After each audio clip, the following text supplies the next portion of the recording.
Most people wake up and immediately hand their day to someone else, before their feet even hit the floor. They reach for the phone, and in that one move, that one small automatic gesture that has become so normal, it does not even feel like a choice anymore. They hand the first moments of their day to notifications, to other people's opinions, to news that was designed to make them anxious, to comparison that was designed to make them feel like they are falling behind. And the day has not even started yet. By the time they get out of bed, their mind is already somewhere else, already reacting, already stressed, already behind. And they wonder why the whole day feels like they are playing catch-up, why they feel scattered by 10 in the morning, why they get to the end of the day and feel like they did a lot but achieved nothing that actually mattered. The problem did not start at 10 in the morning. It started the moment they woke up and handed the most powerful part of their day to a screen. Marcus Aurelius woke up every morning as the most powerful man in the world, and the first thing he did was not check what the world needed from him.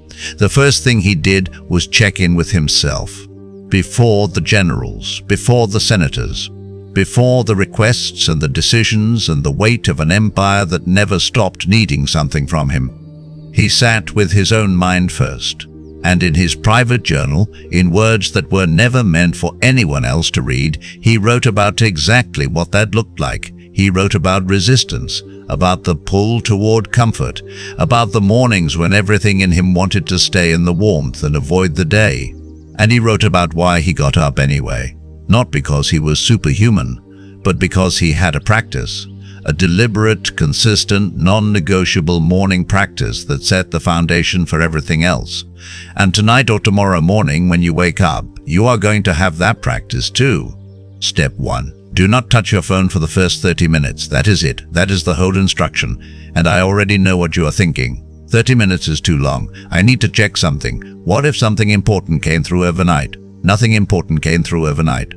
And even if it did, it will still be there in 30 minutes. But here is what will not be there in 30 minutes. The version of your mind that is calm, clear, fully yours. Because the moment you open that phone, your mind belongs to whoever put something on that screen, not you. Epictetus said it plainly.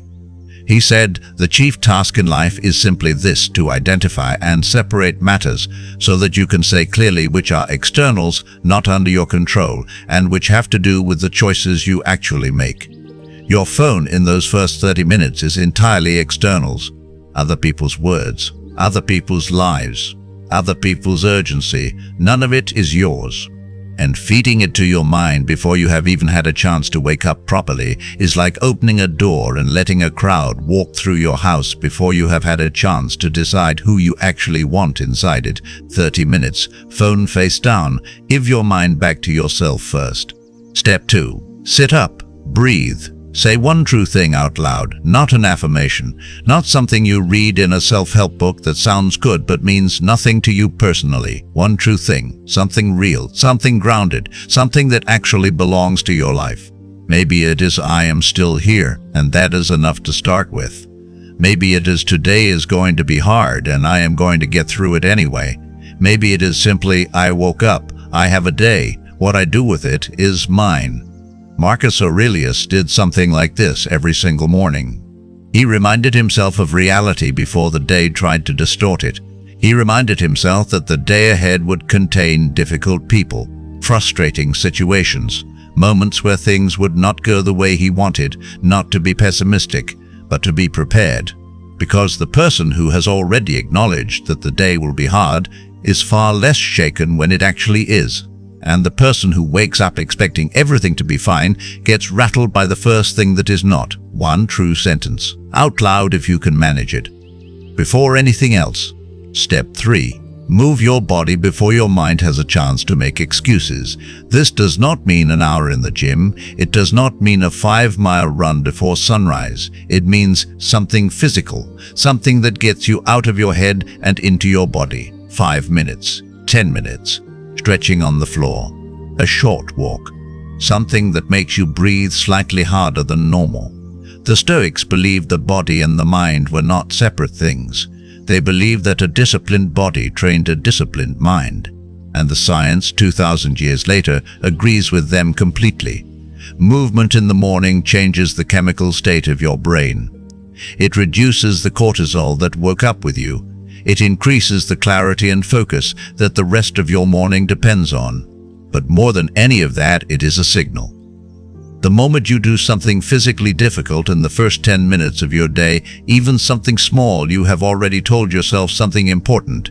You have told yourself, I am someone who does hard things. And that belief built in the first 10 minutes of every morning quietly shapes every decision you make for the rest of the day. Step 4. Read one page of something that makes you think. Not the news, not social media, not something designed to entertain you, something that challenges you, something that stretches you, something written by someone who understood something about life that you are still figuring out. Marcus Aurelius read philosophy every morning. Epictetus read it. Seneca wrote letters about it before most of Rome had even woken up. They understood that the mind, like the body, needs to be fed something worth having in order to perform the way you need it to. And what you feed it first in the morning sets the tone for everything that follows. One page. It does not take long, but the right page from the right book, read slowly and actually thought about, can shift the way you see a problem you have been carrying for weeks.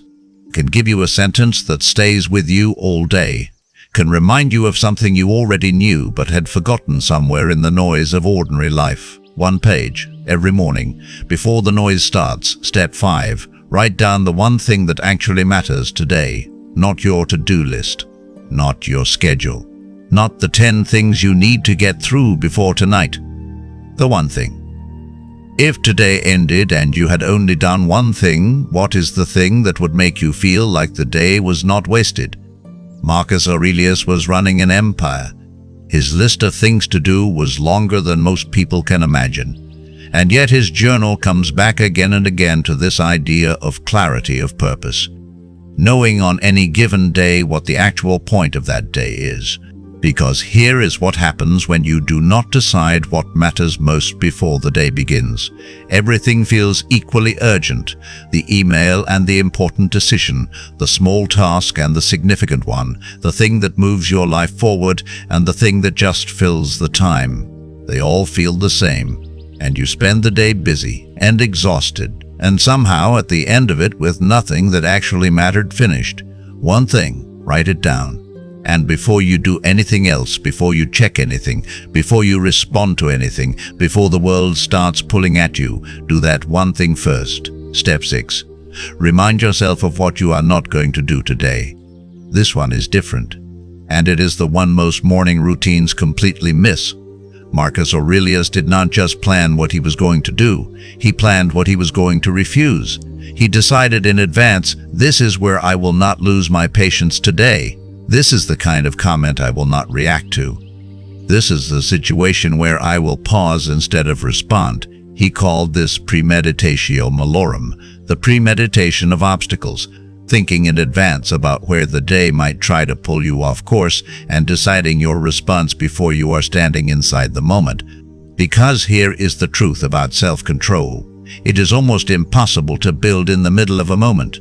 When someone says something that irritates you, when a situation tests your patience, when something goes wrong, and the easiest thing would be to react, that is the worst possible time to try to find your discipline. You do not find it in the moment, you build it in advance.